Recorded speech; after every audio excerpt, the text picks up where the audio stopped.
Good afternoon, everyone. Welcome to the 2025 Twin Cities Development Annual Meeting. Thank you to everyone for being here today. Just a quick reminder, please sign the sign-in sheets that are on your tables. You can either use the QR code or you can sign the papers there.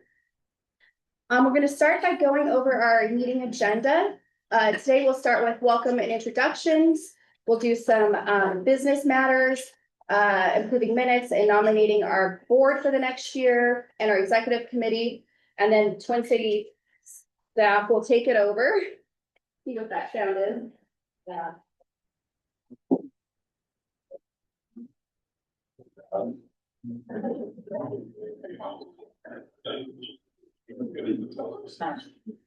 Okay. Oh, that's much better. All right.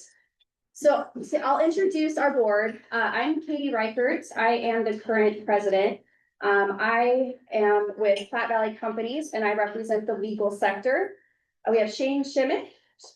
Shane is with Crossroads Cooperative Association and represents the agriculture sector. Grant Wilson with Western Nebraska Community College, and he represents the education sector. Kelly Stray, way back there, he's with BNC Steel and represents the manufacturing sector. Jerry Darnell is unable to be with us today. He's with Western Sugar Cooperative and he represents the food processing sector. Randy Meinecker with Valley Ambulance Service, representing the medical sector. Jamie Meisner with the Mixing Bowl, she represents the retail sector. Phil Holiday, where's he, Phil? He's with a Holiday family of companies representing the logistics sector, and Clint Schleifer with Allo representing the IT sector. Our ex officio members include Julie Morrison and Pat Heath, both from the city of Gering, and Jody Llewellyn from the Chamber of Commerce. Now I'd like to introduce the TCD staff. Jordan Diedrich, Executive Director. Elisa Roseborough, Housing Coordinator. Anthony Garola, Community Development Specialist. Linda Wolf, the Administrative Assistant, Brandy Stone, Community Impact Specialist. Heather Braza, our Construction Supervisor, and the Maintenance and Cleaning Crew, I believe is sitting with Heather this afternoon. So thank you to all of our staff. There to keep the wheels going on this operation. Okay, now Jordan, could you come up please and help me recognize a couple of people? Thank you, Katie. So Jerry Darnell could not be here with us today, but he has been on the TCD board for 9 years, which is amazing. Jerry was actually the president when I first started 4 years ago. So it's been really good getting to know Jerry. He's been such a mentor to me. He has completely turned around TCD and made it into what it is today. So we really appreciate Jerry. We have this nice picture here for Jerry that we'll give to him when he gets back. And then we also have Employee of the Year. So Linda also couldn't make it. She is sick today. But we have this award for Linda. She's our administrative assistant. She keeps us going. She's our backbone. She does all of our payroll, all of our finances, those kinds of things. So we really appreciate Linda. I'm going to take a picture and I'll send it to her after this meeting. So give them a round of applause, please.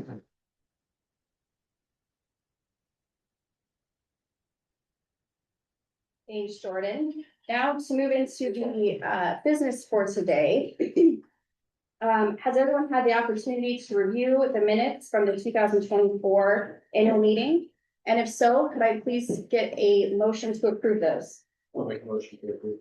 Motion by Randy. Can I get a second? Second. Second by Jamie. All in favor, signal with aye. All opposed, same sign. Motion carries.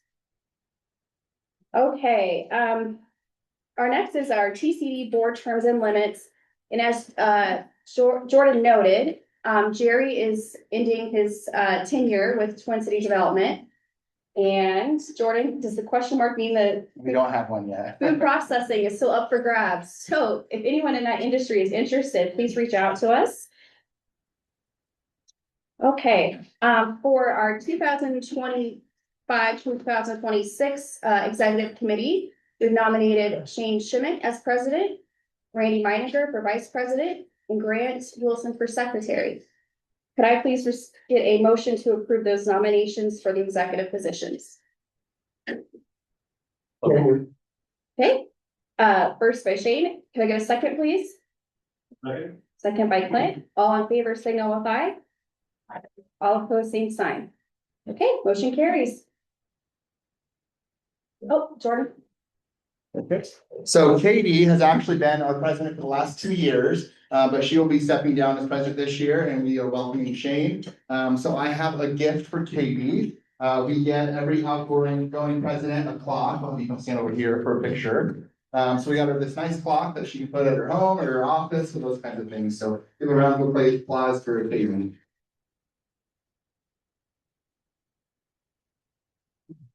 Thank you, Katie.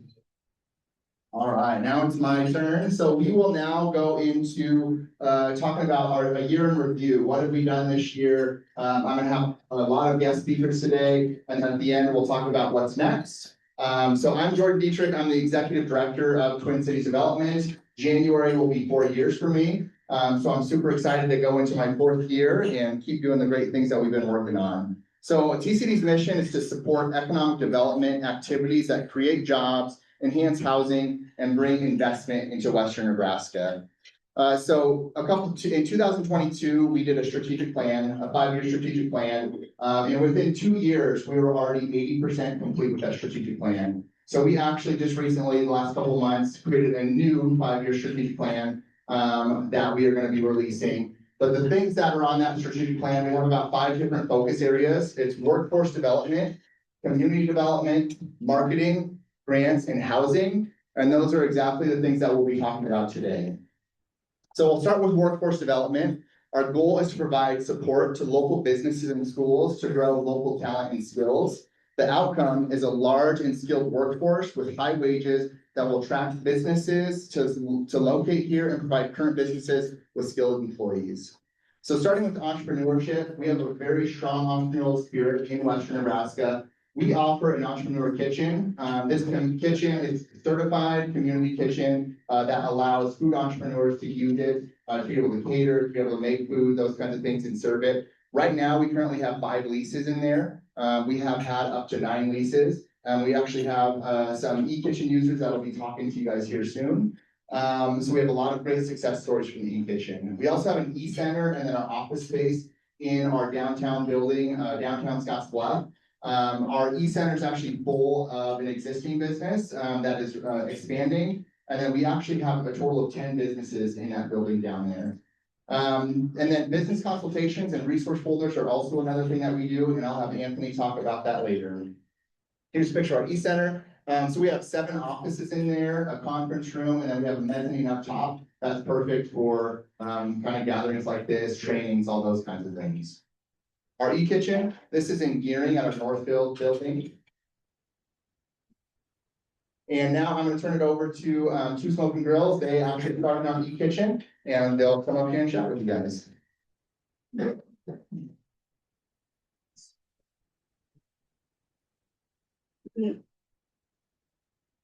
So we're not much as speakers, we do food, that's what we do, but we want to tell you how we got to where we're at. We both worked at Taco Town for a long time, we quit our jobs, took our 2 checks, gave one of them to the e-kitchen, and then the other to the LLC and our health commit. First day, we had the money in our pockets to buy money to start burritos. We went door to door to businesses that we knew from the community, we both born and raised here. It just built from that. We built a great customer base going door to door. We were able to use the TCD kitchen at 2 a.m. with all hours, 24 hours, we had access. We had a huge walk-in cooler, giant ovens, like we were able to just reach the moon. We didn't have the storefront.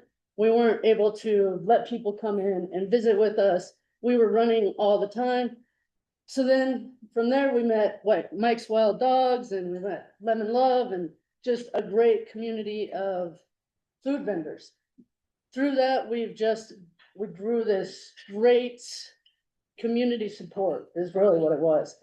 And we got convenience stores that sell our breakfast burritos. We've got all these businesses, all these people that really, it's just more of support for us. We cater to them, we help them, but it's really just supporting us. And so through that, we outgrew the food trailer. We couldn't cater to 300 people out of a food trailer. We were so crammed in there, 6 people side by side, trying to get pounds and pounds and pounds of meat out when it's just not possible. Then we were so luckily blessed with the old Dairy King. Everybody I'm sure knows. So come support us, show the new location love. And that's kind of where we're at. We got 5 minutes to try to get it all in.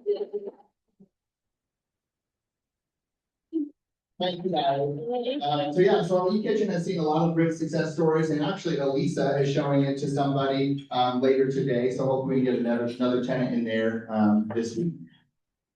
So, we also help with job searching. We partner with, CareerLink. So we have a website, wehavejobs.net.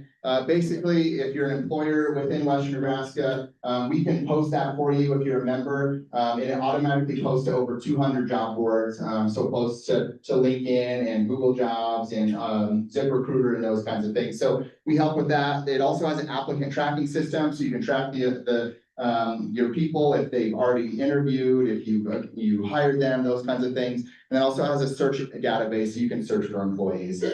We help with job descriptions, so if you struggle with creating job descriptions, we've helped many businesses create full-time, part-time, and internship job descriptions as well. We do internships. We partner with Intern Nebraska, where we help local businesses pay for up to half of an intern, up to $7,500. And then we also partner with Department of Labor and help with placements. We partner with WNCC as well, with helping place some of their students with local businesses. CareerPathway.com is a new partnership to us. It's basically a web-based format that is like social media.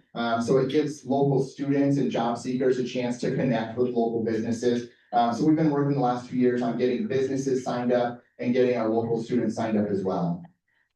So Career Connections of Western Nebraska is probably my favorite thing that we do at TCD. It is a rural approach to career pathways. So our mission is to connect and expand educational and training opportunities to develop a skilled workforce for a thriving Nebraska Panhandle. Our vision is to be the premier collaborative resource to connect the workforce to training opportunities, new or existing businesses throughout Western Nebraska.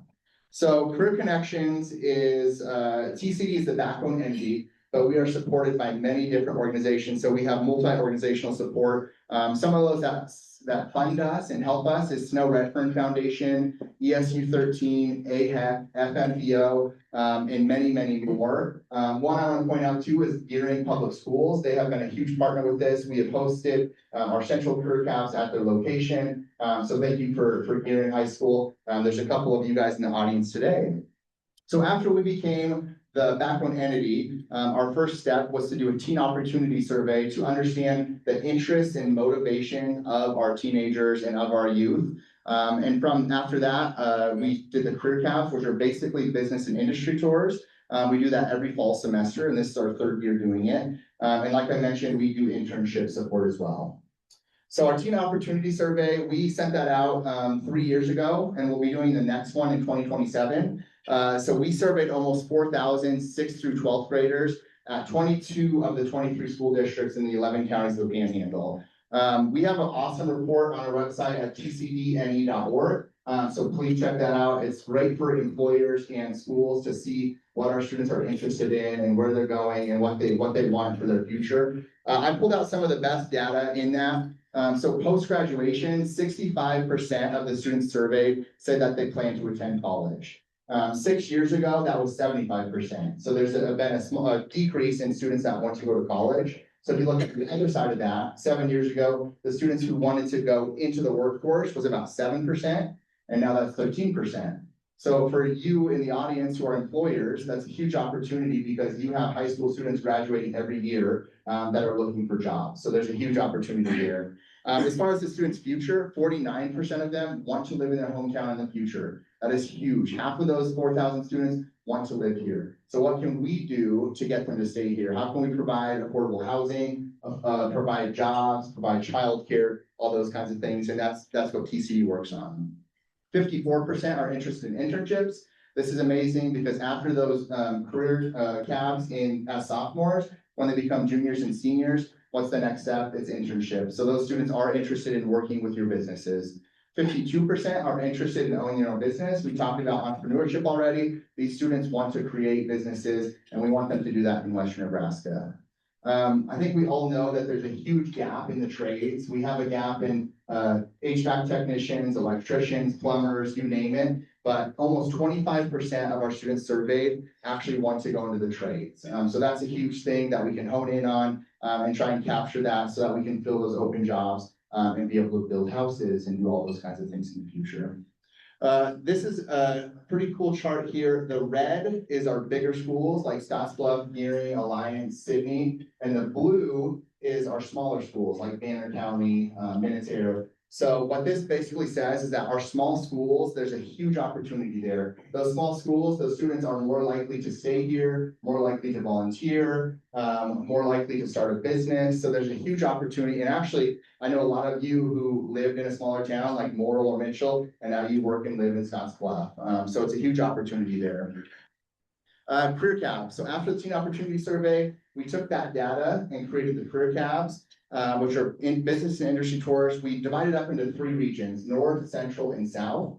We've worked with all 23 school districts within the Panhandle. In 2023, we had 678 10th grade students attend with over 50 businesses and organizations that we took them to.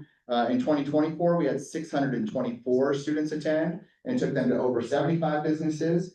And this year, we've done the North and Central already, and we're going to do the South this Wednesday. But we've had 611 students this year at over 75 businesses. So in the last 3 years, we've taken over 2,000 students to over 100 businesses. And this work takes a lot of people, and we've had over 100 volunteers and sponsors who have helped with this as well. And like I said, in 2027, we will do the Teen Opportunity Survey so that we can capture the new students coming in to 6th grade, 7th grade, etc. So we base our career cabs off of the students' interests. So this is what our students are interested in: agriculture, trades, criminal justice, business administration, health science, education, human services, and arts and communication. Health science is probably the biggest one. There's over 25% of our students who are interested in health sciences. So now we're going to move on to community development. I'm going to hand it off to Anthony. He is our community development specialist.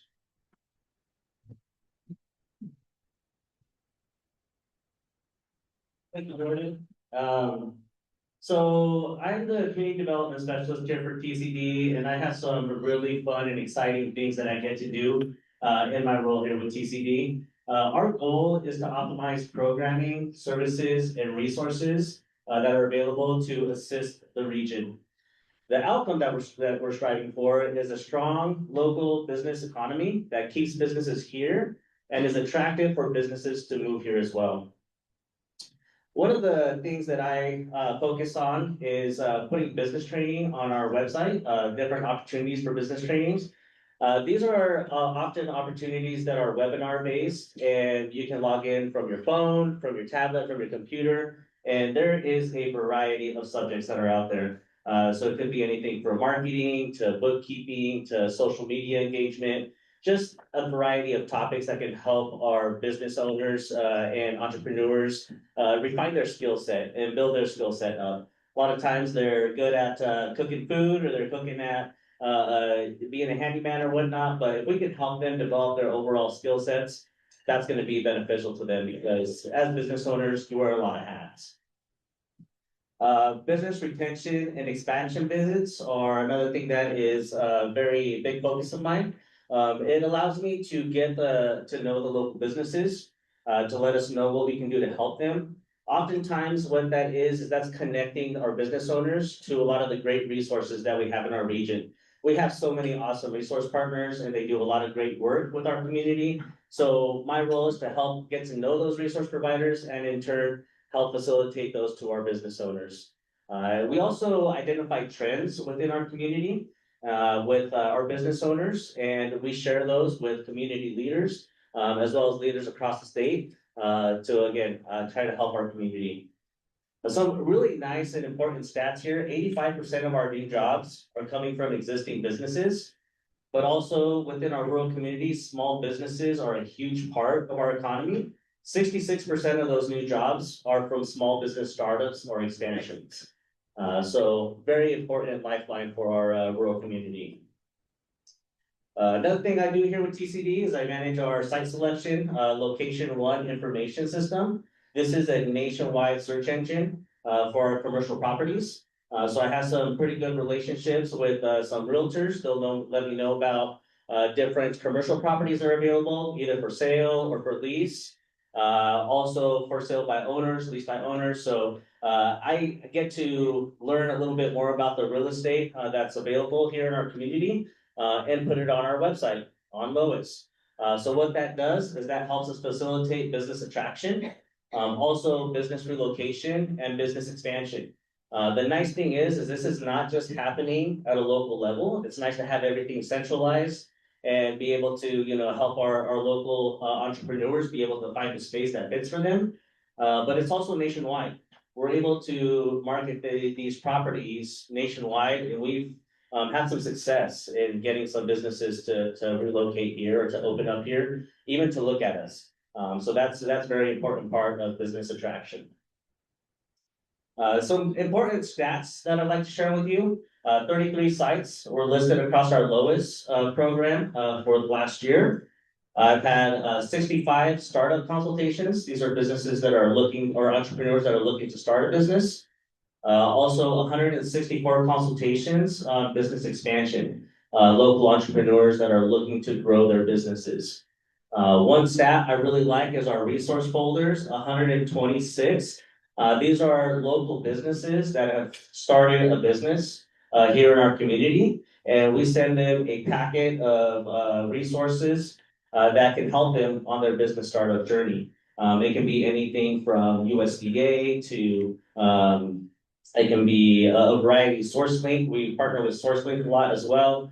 And just local banks, different funders, a lot of different opportunities there for our resources to get in front of our business owners. Because again, the main thing is to help our business owners, especially in those first critical years. It's important to help them connect with resources. There's a lot of great help out there.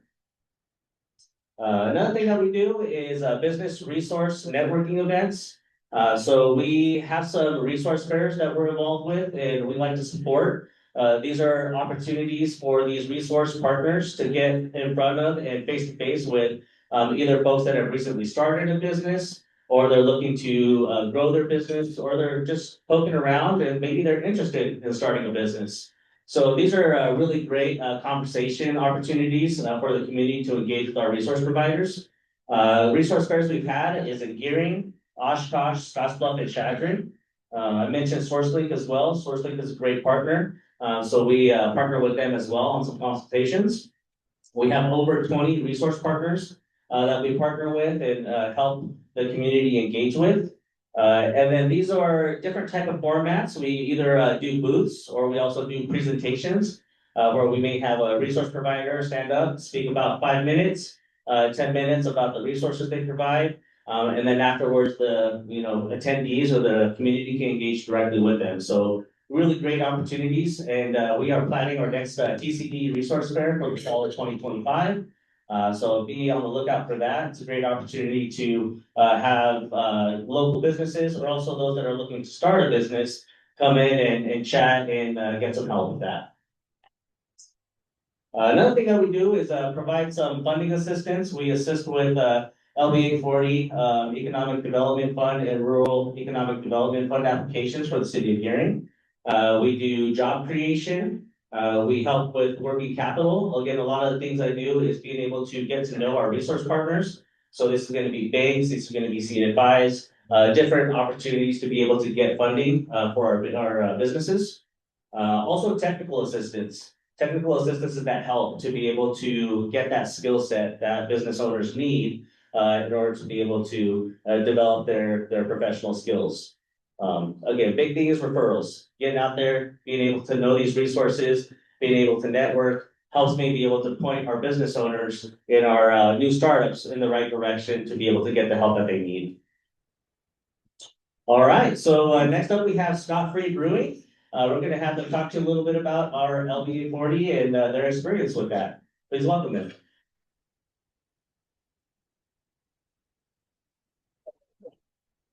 Hi, everybody. How are we today?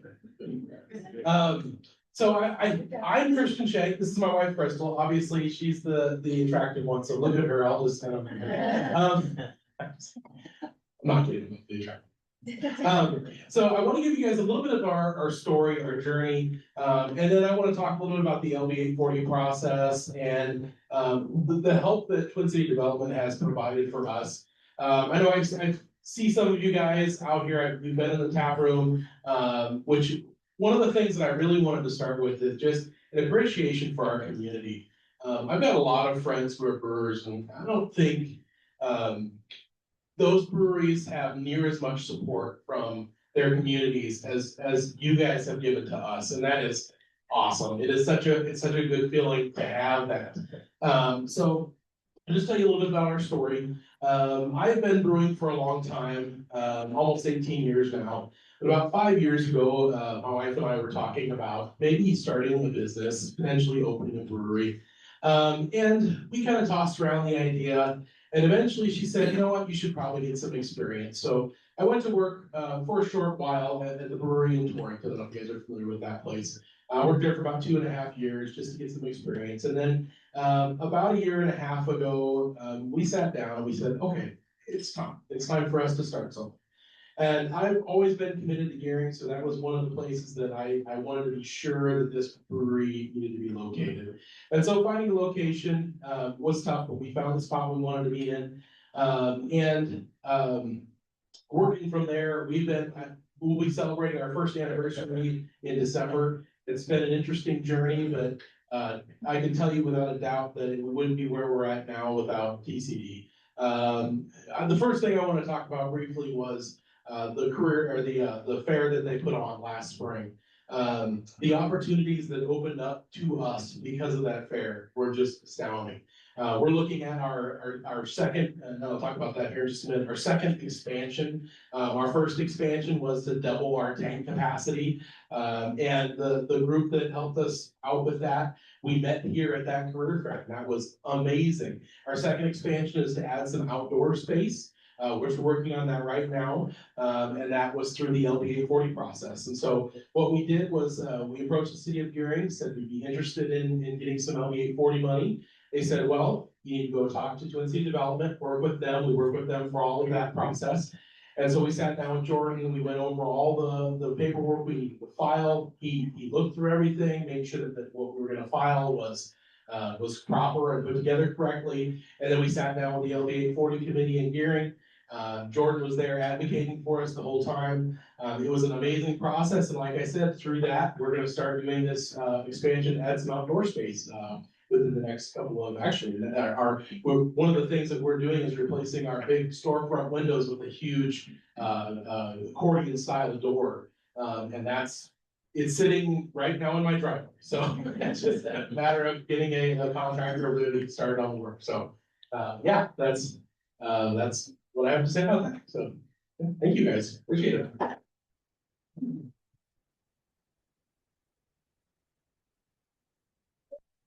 Thank you guys. So another thing that Anthony and I really enjoy doing is community tours. We actually have one lined up after this with someone from Colorado.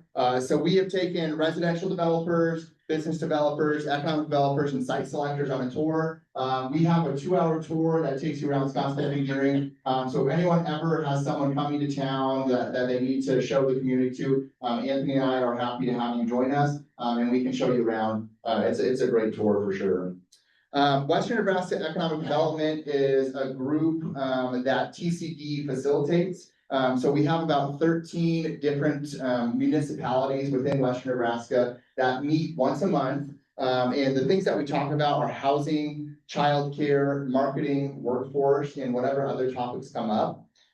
One big thing that we've done recently is regional marketing. So there are expos and conferences and those kinds of things. We go together as Western Nebraska. We don't go as Gearing or Scottsbluff or Minutail. We go together as one united front. And we've actually had some great success with that. We've had some Gearing development and Sydney development, and this is housing development out of the NICA conference that we went to.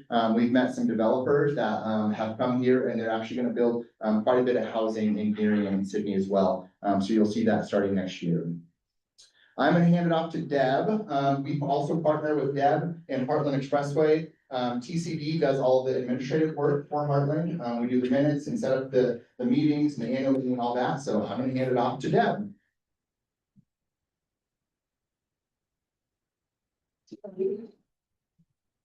I appreciate being asked to come and give you a little bit of an update. And those of you that know me, there's a few in the room here I've met. You probably understand that my basis for talking about Heartland Expressway is really rests on the shoulders of a bunch of people.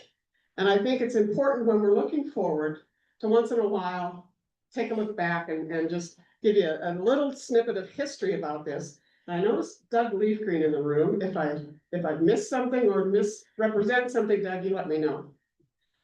So apparently, leaders in the North Platte Valley had a lot of good ideas 40 years ago. It's a pleasure to be here for your 40th, when actually it was in the mid 1980s anyway. Several forward-thinking business leaders began discussing ways to increase the level of business between Scottsbluff and Gary and the Front Range of Colorado. People like Joyce Hillman, Travis Heiner, David Nitschke, Irv Rushall, Don Overman, John McClellan, Doug Leafgreen, Bob Unzicker, just all of these giant names that I grew up knowing from the city of Scottsbluff and Gary really worked hard to build a coalition of leaders, and they saw potential in even reaching out further than just the Scottsbluff-Gary area. So in 1989, a group called, I think it was called Western Nebraska United Chambers of Commerce, held a contest and named the route the Heartland Expressway. And so that's when this whole idea began. They further broadened their contacts to include Northeast Colorado, a spur to Wyoming, and as far north as Rapid City, South Dakota. So the logic in this was absolutely brilliant, and I think I give Jared Hauterman perhaps credit for thinking of this, but at the federal government level, if you're gonna get money for something and it's roads, they have to connect to somewhere. And in this particular case, they had to connect to other interstates. So you'll see that's important in the following comments. So when all of this was going on in Western Nebraska for the Heartland Expressway, there were two other groups, one to the south and one to the north of us. They were doing some similar things, and that was the Ports to Plains Coalition in Texas and the Theodore Roosevelt Expressway in North Dakota.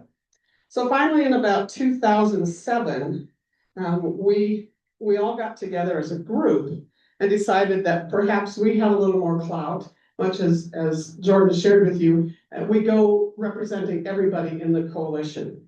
So we decided to name that coalition the Ports to Plains Alliance. So that consists now of 3 of these high priority corridors that we were talking about. And so with support from member government entities, most of which are paying dues to us, along with other local business members along the route, and an experienced staff within the Ports to Plains corridors staff. They include lobbyists in Washington, D.C., and we are mostly a volunteer organization that's largely responsible, along with DOT, for the creation of the Heartland Expressway, which today is paved 4-lane divided highway from Kimball, Nebraska to Alliance, Nebraska, with the exception about 19 miles between Minutair and 385, which we expect to be turning dirt on for next year.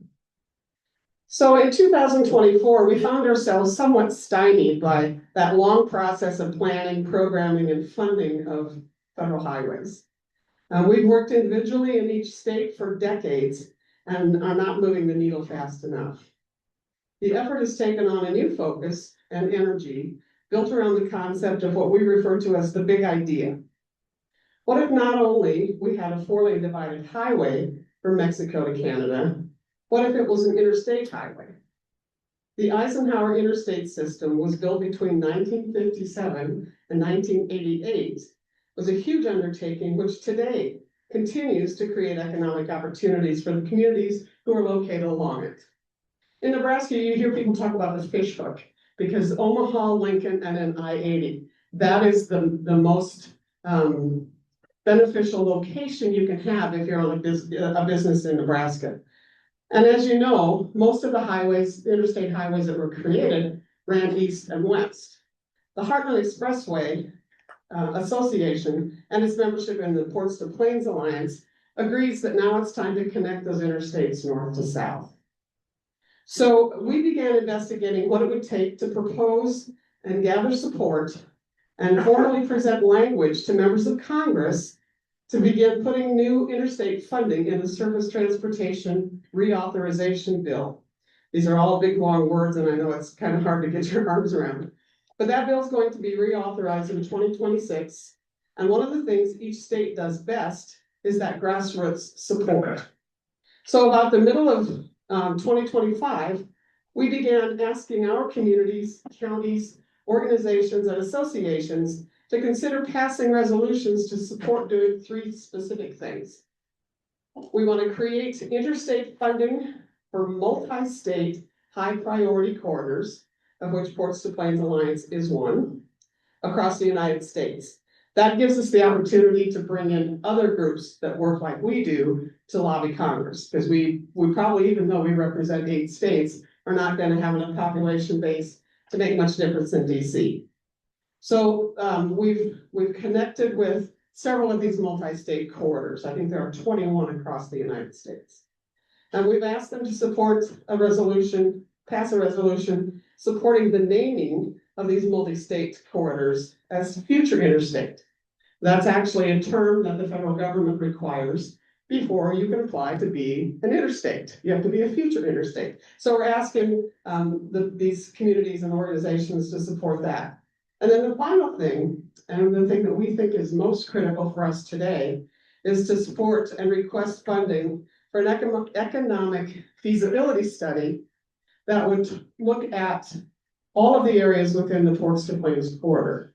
We talk about doing a feasibility study for Nebraska, and it's important to know how that will impact Nebraska.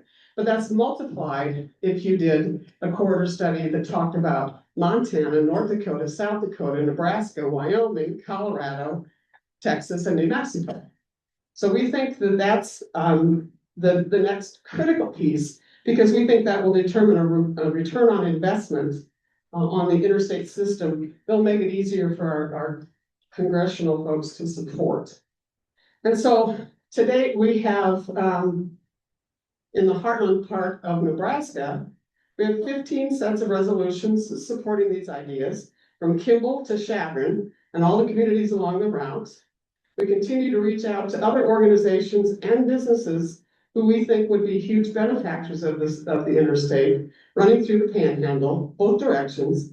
And meetings are mostly Zoom so far, and are currently being held with staff members for each of the congressional delegations sharing this information. Other multi-state or future interstate projects exist, 22 of them across the United States, as well as 110 high priority corridors.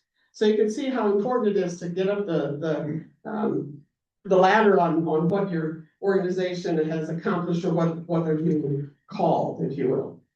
So we think that's important to get those the most support that we can to take to Washington. We have found it a little different and a little difficult to deal with Washington in the last couple of months. But with government back open again, we've begun scheduling some of those meetings, and our organization will take its annual fly-in to Washington, D.C., probably in March.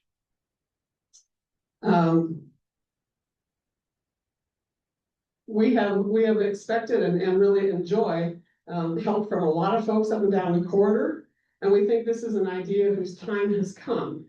And we will continue to advocate on your behalf and your business and the improved economy for the state of Nebraska. And we hope it doesn't take another 40 years to complete.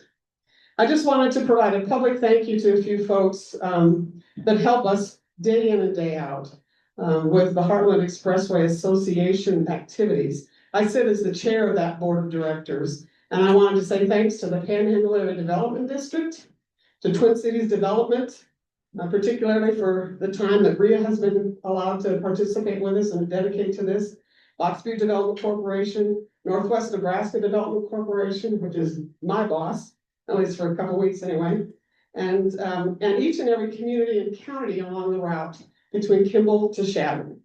Because without your help, we would not be able to be representing you and making this impact at the federal level. Thank you.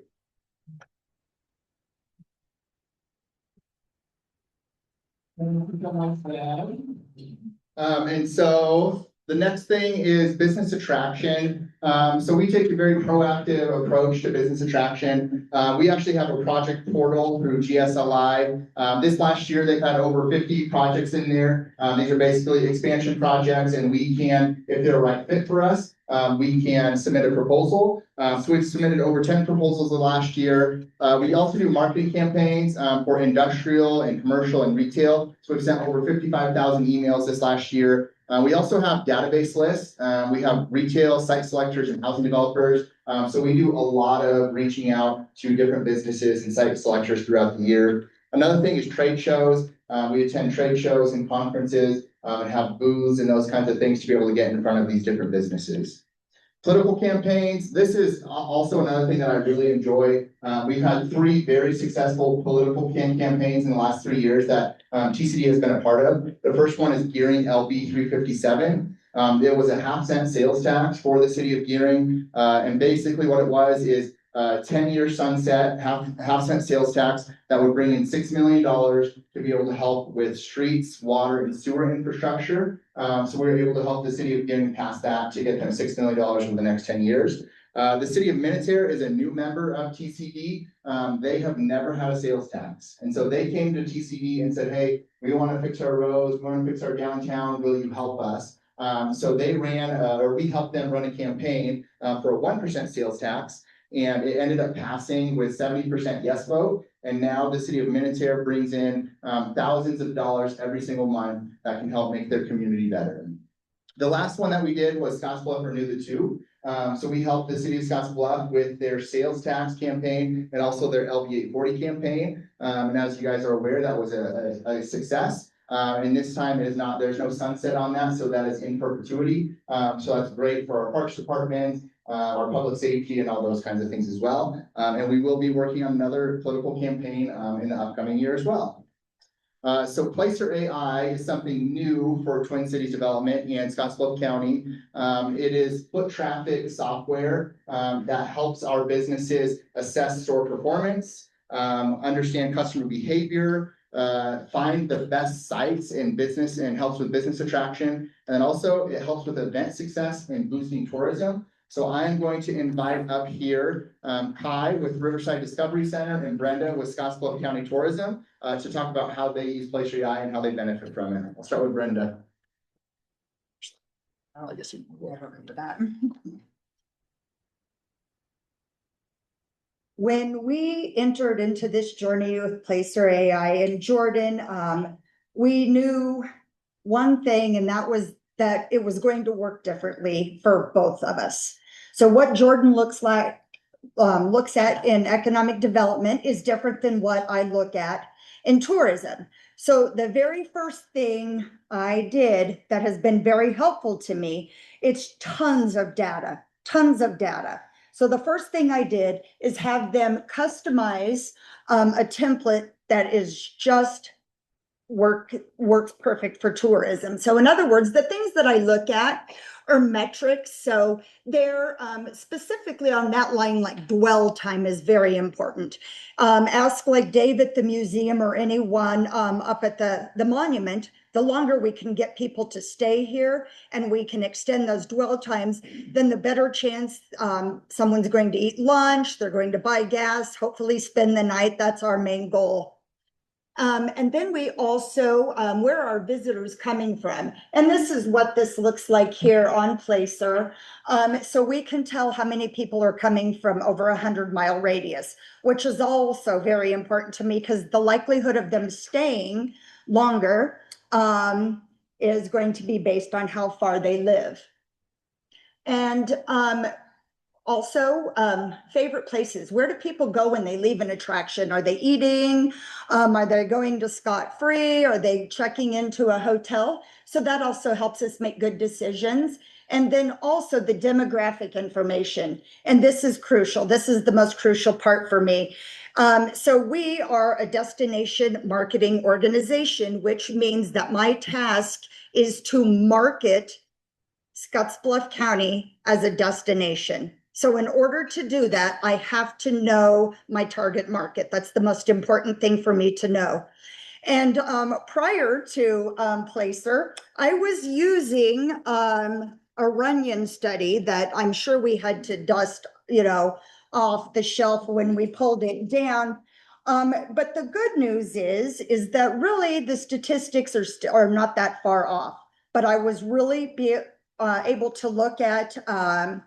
I know that our target market is average of 51 years of age. I know that they are older educated adults, moderately affluent and have college experience. And then a third of them travel with younger children, mostly grandchildren at that age. I'm probably the only one who has a young daughter still. But all of these things are very important. This helps me to decide where I am going to spend our marketing dollars.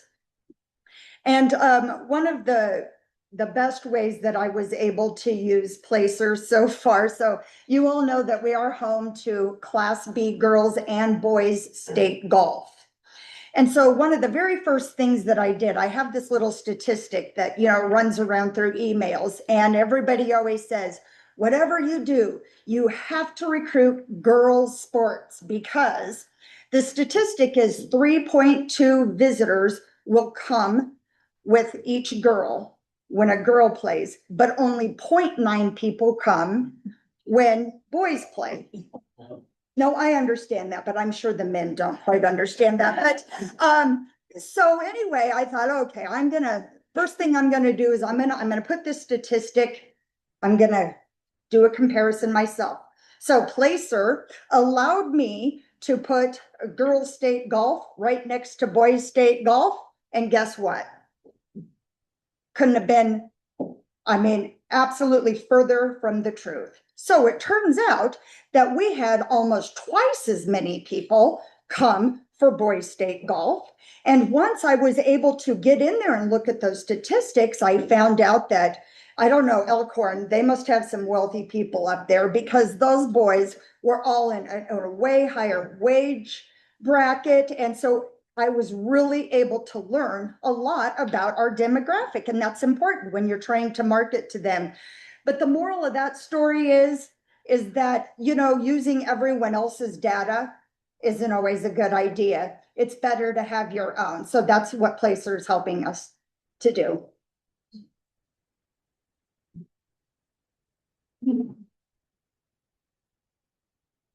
Good afternoon, everyone. I hope everyone is well.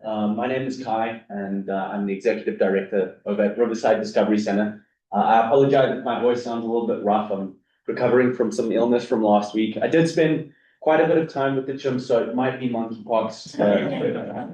Jury's out on that. But no, I'm very happy to be here today to chat to you about Place AI and just give you a little bit more information on it and how we use it at the zoo. It's a phenomenal piece of technology, and yeah, I'm just very, very happy that Jordan and the team over at TCD has brought it in and allowed us to make use of it. So when I first told my staff that I was going to be giving a brief talk about Place AI, one of our staff members was actually very concerned, just because there is quite a bit of concern from environmental activists with respect to energy consumption and Place AI or in AI in general. And the facts to me are quite simple. Number one, AI is not going away, irrespective of how anyone feels about it. It's here to stay. Number two is that, this is the most expensive AI is going to be when it comes to energy consumption. It's only going to get better from here. And then number three, in today's changing world, it's very important for companies to kind of get that edge and start using new technologies and start trying to incorporate some technology that will really kind of push them ahead of the curve. As opposed to sticking with the status quo. And Place AI really allows us to do that. And so by making sure that we are making well-informed, data-driven decisions, we know that we're going to be here for the next couple of years to educate the public and to help conserve our natural world. So we began using Placer AI in June of this year, and it's been truly eye-opening, just the amount of data that this piece of technology can give you. It provides you numerous data points. It can tell you, when your busy days and times are. It tells you where your customers are coming from and going to. It can tell you real in-depth demographics, like Brenda had mentioned earlier, about your specific target market or your specific customer base. As an example, we've never had access to this amount of data before, and we started to really take a good look at where our customers were coming from and where our customers were going to. And a lot of people were actually going to the number one place people were going to and coming from consistently was Dairy Queen, actually. So that's kind of allowed us to take a step back and have a look and say, okay, well, clearly we're missing something. Maybe people really want ice cream or food or something like that. And Owen, I can see you sitting over there. Owen from 21st Century helped us kind of renovate our concession stand. But what we need to start doing now with that concession stand is really starting to build that menu and really try and cater it to what our customers want. So stay tuned to that. Summer menu is coming soon. And then it's also allowed us to gain useful insight into who our customers are, what their households look like, and maybe what they want specifically out of their zoo visits. And so connectivity is the name of the game for us. And so we've been working on a couple of projects that we're hoping to launch. One we're hoping to launch within the next couple of weeks, all to get people more engaged and more connected with the animals that they enjoy and with the zoo that they love and they support. And we're celebrating 75 years of operations this year, and we're just super excited to jump to the next 75 with some really good data given to us by Placer AI. So Placer AI certainly has shaped its place in our toolbox, and thank you to TCD for allowing us to incorporate that in our operations.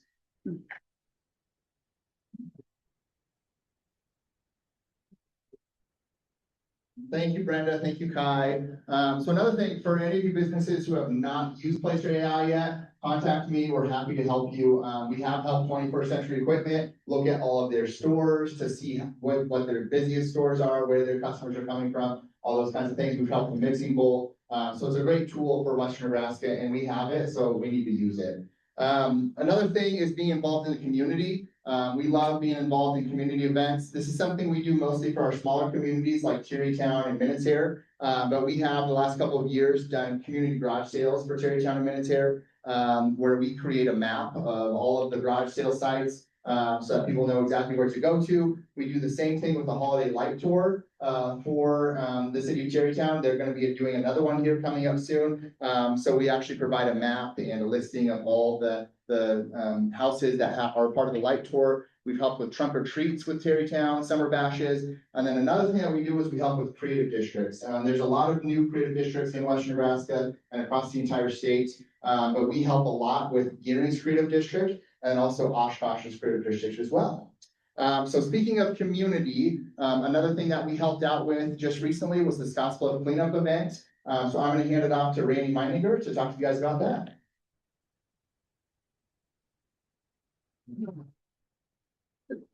Well, being in healthcare, I really doubt that you have monkeypox, but Jordan always works in the background. And being in healthcare, I've been vaccinated for monkeypox. So, in case you got the microphone here, I'm good. The community cleanup project was called Operation Clean Sweep. Started with a conversation between Tony Kaufman and myself over a cup of coffee. Then we brought the cities, counties, of which all of the county board, the city councils in Scottsbluff, Gary, Terrytown, all 100% approved the event. And then had to deal with family issues, like my son said, Dad, you're talking about cleanup on one day, Scottsbluff, Gary, and Terrytown. Couldn't you just start with the park? And I said, my philosophy when you're working with Tony is go big or go home. So we went big. So we covered 42nd Street to the north, all the way to the Heartland Express, and then from 21st Avenue Basically, if you go up to the Farm and Ranch Museum and take that north, that's the area that we covered. We fell short in a area that we started out with a cold, rainy morning. We ended up at 3 o'clock with winds that were higher than what the landfill would allow anything to come into. So we had two sectors in Scottsbluff that did not get covered. But with that, we had 16 churches that participated. We had 88 volunteers. We had about 20 paid staff. We picked up 83,000 pounds of garbage that we delivered that day. 40 mattresses, 2 pickup loads of tires, 4 appliances. If we took this to the level that if we had a tornado come through our community, and if we had to come together, which we would, because our community is good at coming together to help clean it up so that we get everything cleaned up, then how would we manage that? Because it's not the issue that we wouldn't have volunteers. The issue is how do we organize? And how do we make it so that nobody gets hurt? And how do we take care of those if they do get hurt? When we came back and calculated everything with the amount that the different businesses donated to help us with equipment or monetary donations. And TCD was the fiscal agent to help us run all of this through the 501. But if we would have turned in just that Saturday, we would have been able to be reimbursed from FEMA for over $12,000, almost $13,000. And with the amount of volunteer people, we had over 44,000. So we had 50-some $1,000 there, that if we don't manage it properly, we don't get that money. So this helped us work with the different cities and counties. The state of Nebraska looked at the project and they approved it and gave us $5,000 to help train. We brought in Blue Cell Group that helped our city leaders work with training them in incident management. Rod Crowder was our emergency manager for the area, and he was very instrumental in helping us get it done. But all in all, even though we missed a few zones, it was a very successful project.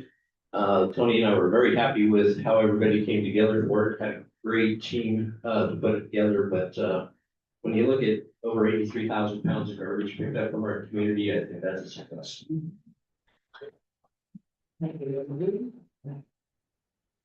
All right, and now we're gonna switch over to marketing. So one of our newest employees is Rhea. She's our marketing and workforce coordinator. So please welcome Rhea.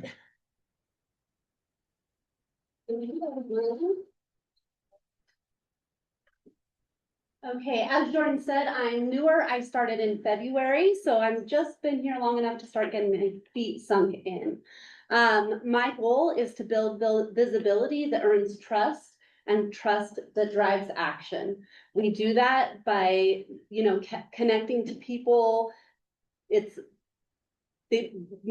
Having people realize what they believe in, what we're building together, and take part in the work moving Western Nebraska forward.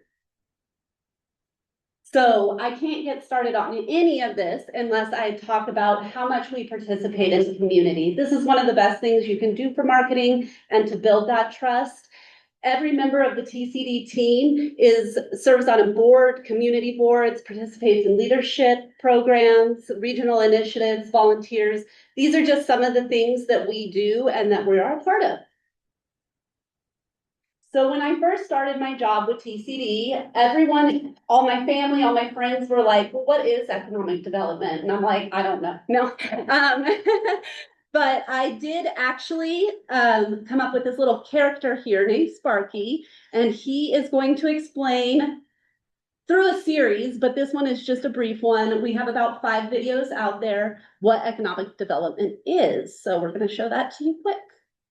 Economic development. Episode 1. A little town that grew. Once upon a time, there was a little town. It was a peaceful place, but it was also very quiet. Then something wonderful happened. Sparky came to town. Woo-hoo! Sparky had an idea. Sparky believed he could help the town grow. This is what we call economic development. Think of it like planting a seed. With a little care and investment, that seed can grow into a strong, healthy tree.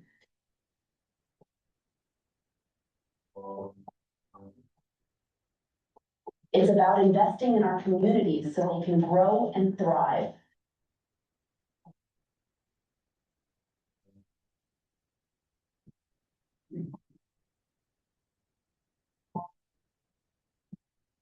This means more jobs, new businesses, and better places to live, work, and play. It's about making our communities a better place for everyone. Just like Sparky, Twin Cities Development is dedicated to bringing that growth to Western Nebraska. We are working hard to make sure our communities have the resources they need to succeed. Visit us at www.tcdme.org for more information.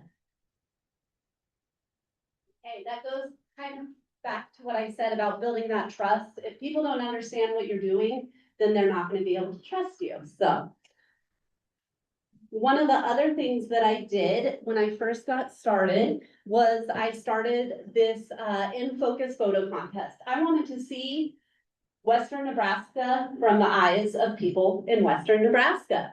So there was several categories such as adventure awaits, Nebraska grit, community charm.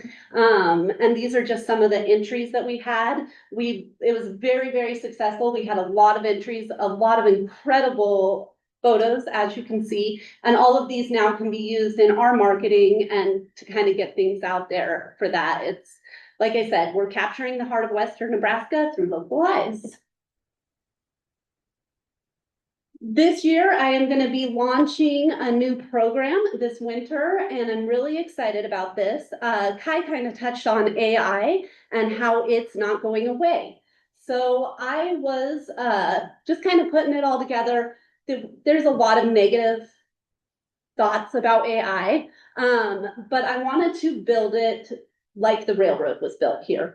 Give it the idea that when the railroad came through here in the 1880s, people were not probably excited about it. I know they weren't.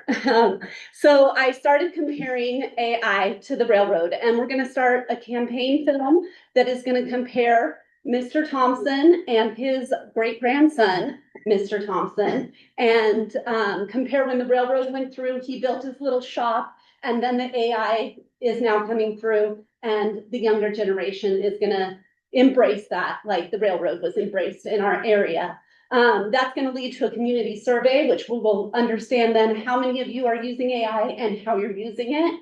It's gonna be used in trainings and workshops that will be offered free to the community, marketing handbooks, success stories, and obviously we will know the regional impact of that as we go along. So look forward to that, and hopefully you guys all want to sign up.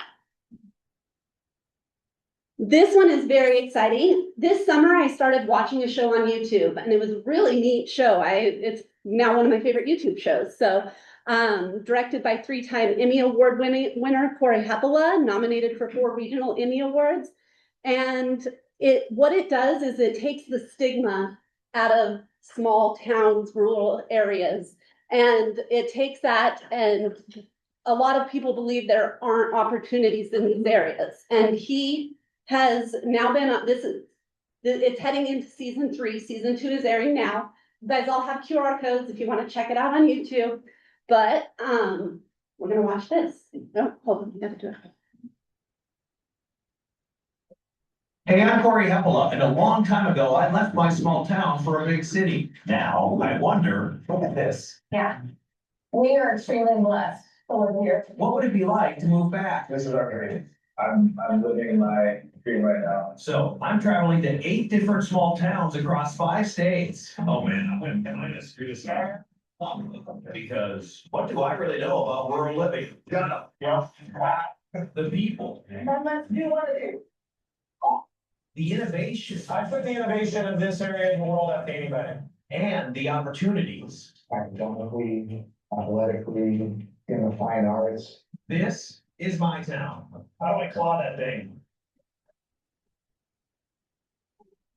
8 episodes. Okay, no, I need that. Fall 2025.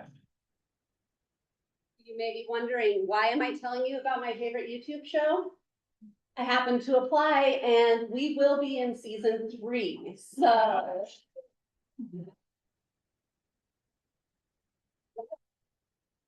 Very exciting, so. And then- Oh, You have to push it on there. Just for this. no. Okay, last but not least, I don't know if anybody realizes, but we are really trying to build our community calendar and have it be a one-stop place for people to go and see all the different things that are going on in our area. And you yourselves can go and enter those events onto our website. So there is also QR codes on there on your tables for that. So it's super easy. Just go to our website there to submit an event. And you can put in all the information and it will automatically be added to the calendar. So with that, I'm gonna have Brandy come up, my colleague that is also doing great things for us, and she's gonna tell us all about it.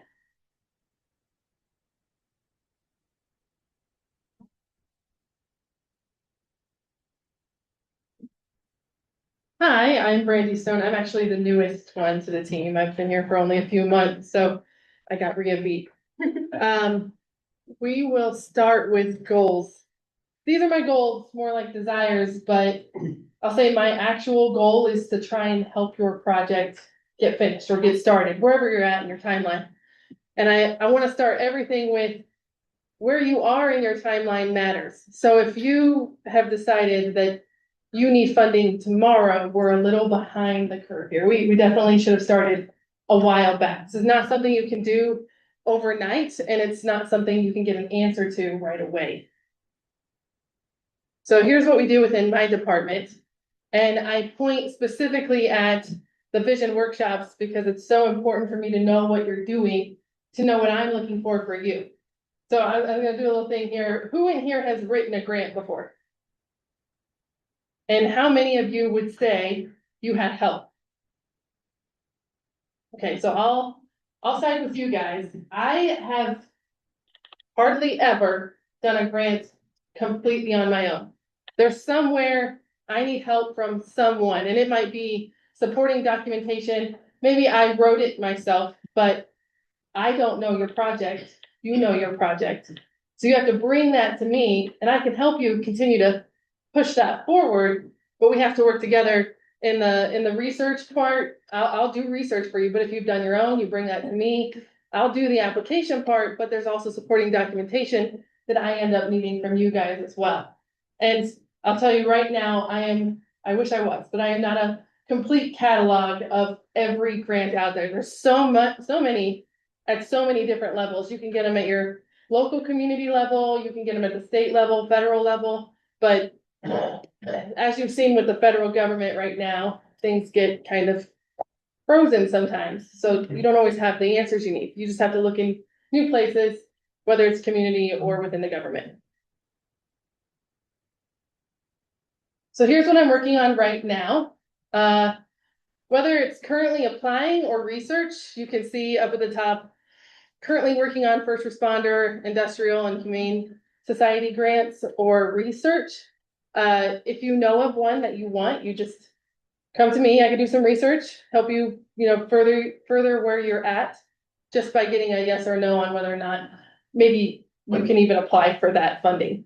And then what we've gone for, just in the last few months since I've joined TCD, you've got the land banks, Adrian Smith Community Funds, scrap tire cleanup, and creative district development grants. All of those are at different stages, and we're just waiting on answers for some, got answers on others. But there's always room for growth, and there's always somewhere else to go. And in this department, it's up. Because if you get a grant, you can only do great things with it. If you don't apply, that's the opposite of where we're going from. You didn't even try to get your answer. So don't hesitate to reach out to TCD and see if there's something we can help you with. I'm always willing to do research. I might not give you the answer you want. There's at least one person in this room who can relate to what I'm saying when I say I can be your favorite person or your least favorite person. I'm sorry if I'm your least favorite person. We don't always get the answers we want in grant writing, but I will do my darndest to help you out.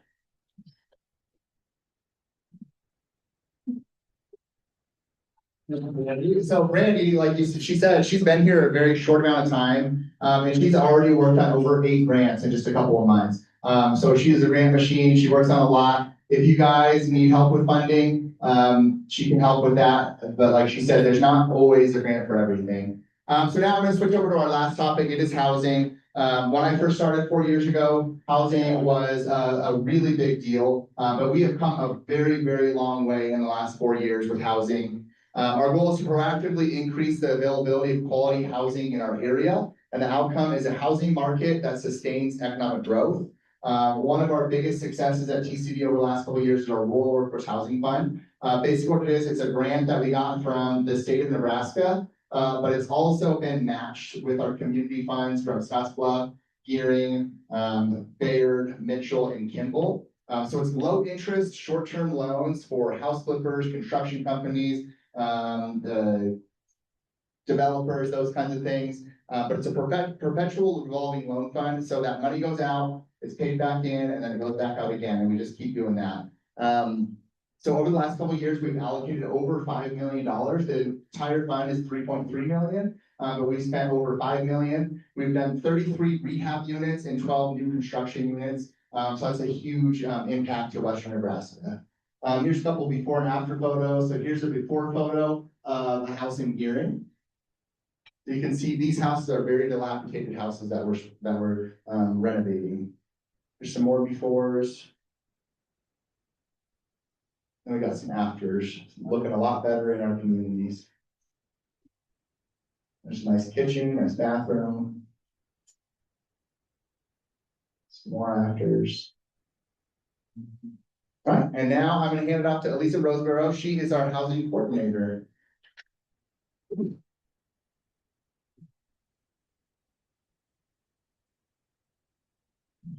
Thank you for being here today. So I'm the housing coordinator. I started with TCD just shortly after Jordan did, so I've been here just a little over 3 years.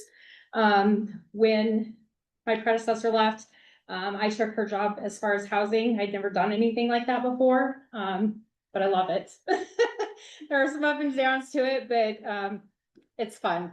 So with the housing, TCD owns Northfield Apartments in Gearing.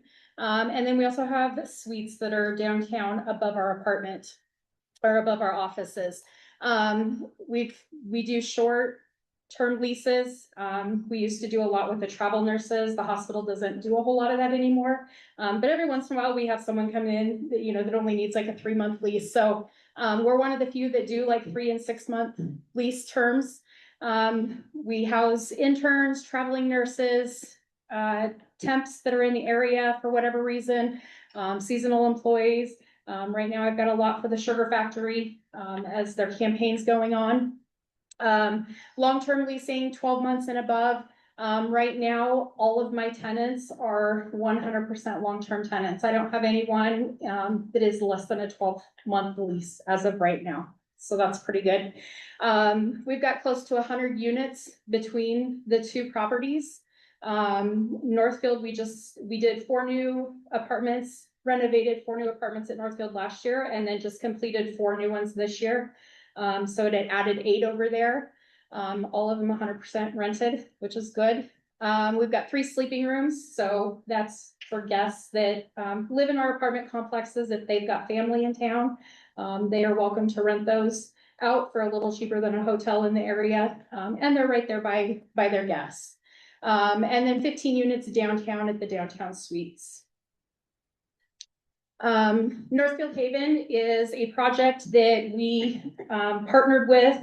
It is a 15-unit complex that is for the young adults with developmental disabilities.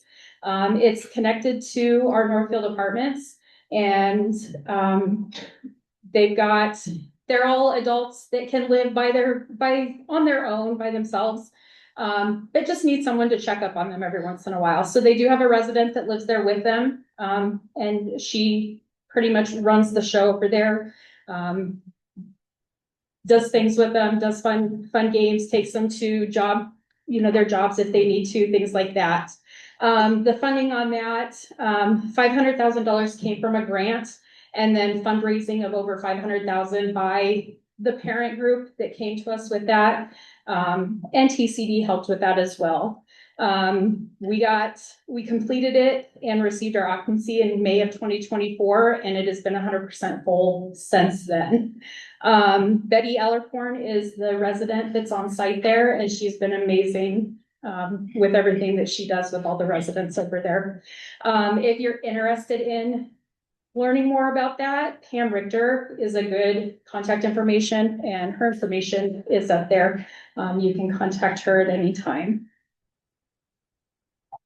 I'm gonna hand it off to Cinda. She's gonna talk about WinHo.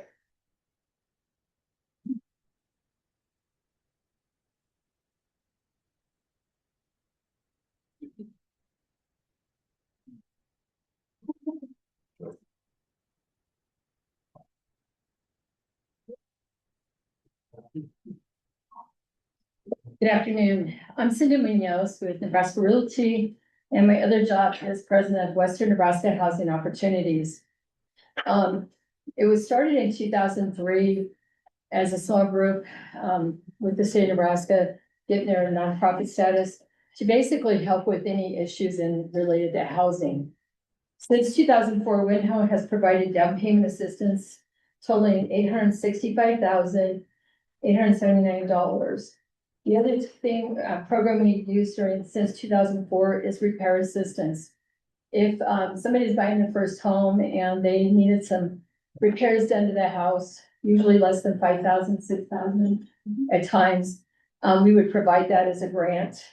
And since 2004, $285,160 has been spent on repairs, helping over 370 families in the community to buy their first home.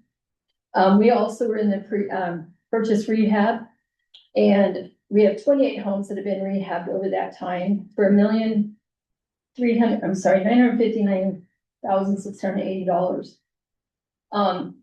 One of the big projects that we did was on East Overland. If any of you are familiar with the old Cottonwood apartments, WinHo purchased it for $75,000. It was run down to where it had to be gutted. And we redid that in 2024. 2023, took us a couple years to fulfill that. It's now 25 rental units that have been added to the market. And at one time we've had short-term. Lisa's one of our managers over there, and I think it's full for the most part. We have some units that are actually allocated for housing for any homeless situations that come up. So right now, I think everything's at 12-month leasing as well. That seems to be their market. That's what WinHo comes in with TCD and helps kind of solve some of the housing issues that our private sector can't help with. So with that being said, our last thing is in April 10th of 2026, Jordan and I put together with a group of other people, a housing conference to further discuss other needs for the communities. And it'll be an all-day conference ending with a happy hour type thing afterwards to visit more. We're including a couple tours. We're hoping to have a couple tours in the area, some housing, different housing opportunities that are out there. Hope you will all come because I think that's where we'll get some more answers and where the direction we need to go next with our housing. Thank you.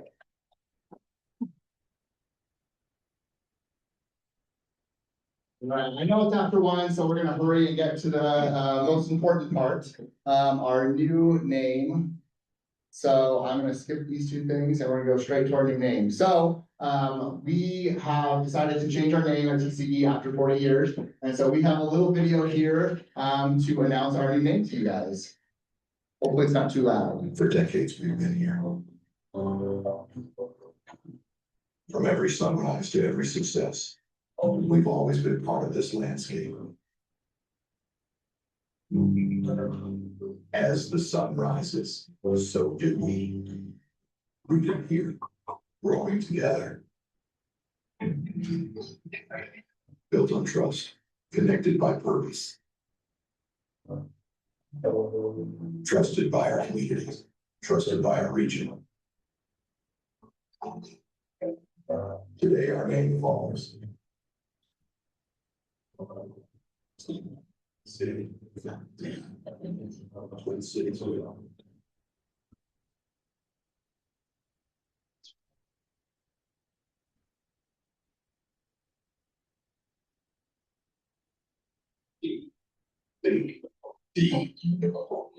Trusted community development.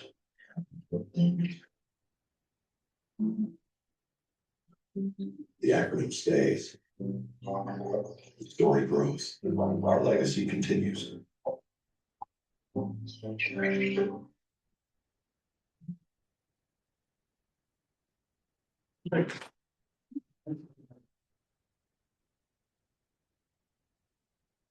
Well, just a couple quick things here before we hand it off to the new president. So we decided to go with trusted community development and stay with TCD because it is familiar but refreshed. It's the same commitment, but a stronger identity. Work is about collaboration, not city limits. Twin Cities refers to Scottsbluff and Gearing, and we are so much more than that, especially with our new members, Oshkosh and Minutair and some others. So we have a commitment to serving all of Western Nebraska. And community is in there because it goes far beyond economic development. We want to be involved in all aspects of our region. Like I said, community events and all sorts of things like that. And why we picked the word trust is trust is our foundation. There's one thing that I learned more often than not in economic development is that relationships is key. So building relationships is important to us. We've built a lot of relationships over the last 4 years, and we want to continue to do that and spread out across Western Nebraska. And now I'm gonna hand it off to Shane so he can finish us off and get you guys out of here. You go, Shane.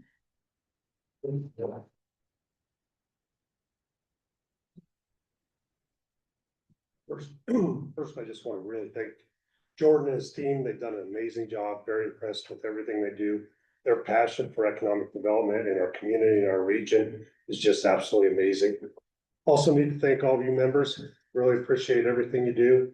It takes all you guys for these guys to have the ability to reach out and do the success they have and have the success stories available to them.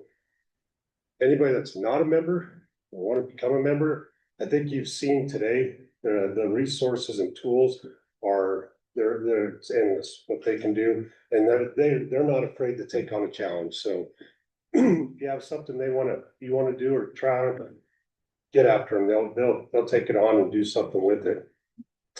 Other than that, just want to thank everybody for joining us today and really appreciate it.